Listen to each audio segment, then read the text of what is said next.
An Iranian lawmaker is firing back now at the UN nuclear watchdog group, saying that Iran's parliament could pull that nation out of the nuclear non-proliferation treaty and block any inspections of its nuclear program. All of this is happening a day after the IAEA censures the Iranian nuclear program and authorities there, demanding that the leaders in Tehran stop enriching uranium and halt construction on a newly revealed nuclear site.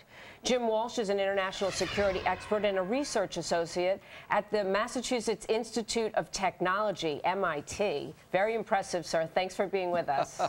Good to be with you. It is. Let me ask you about this, because if you're sitting at home, it is a holiday weekend, and you're wondering, what does this have to do with me?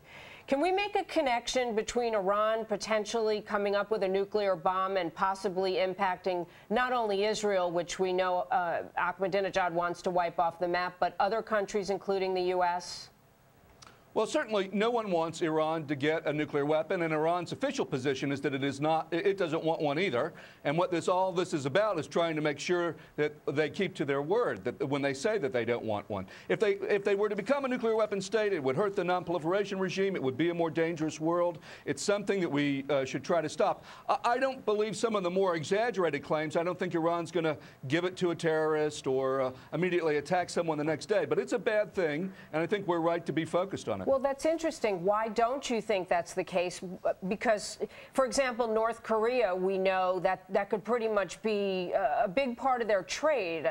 One of the industries that they could pursue. Is that not the case in Iran? Could there be no incentive for them to aid terrorists? Have they not in the past?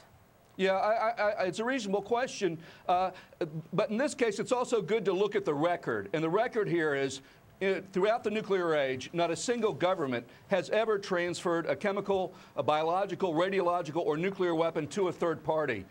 They have helped other countries on occasion, but never given it to a terrorist. And you can see why. The country doesn't want that terrorist to flip on them and suddenly be able to use it against them. So this has never, ever happened. And Iran, the revolution is now 30 years old. If it was going to do something like that, it probably would have done it by now, and it hasn't. Right. Now, let's talk about what they are doing.